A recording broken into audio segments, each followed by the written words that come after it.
arvan, et see üks nendest põhjustest võib olla see kaasamisoskuse mitte puudumine, vaid see, et selle noore kaasamine tegelikult toob kaasa sulle endale vastutuse. Väga suure lisatöö ja peavalu võib-olla, on ju.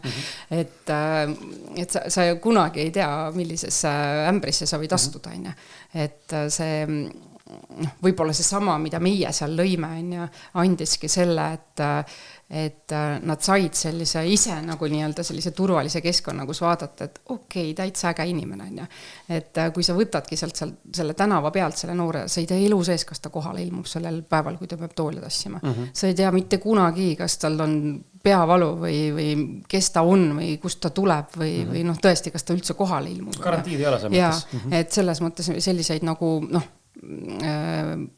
võib-olla selline kindlam viis ongi võtta siis mingisugune oma tuttavanja, kes sa tead, et tal on musklit on, et see tool ära tassida, et aga võtavad võib-olla ikkagi selle vastutava inimese siis nende hulgast, keda sa tead, et tal on mingisugune kogemus. Ehk siis see on nagu üsna suur lisatöö lihtsalt kaasajale võtta noor inimene, kellest ta tegelikult mitte midagi ei tea. Et see võib olla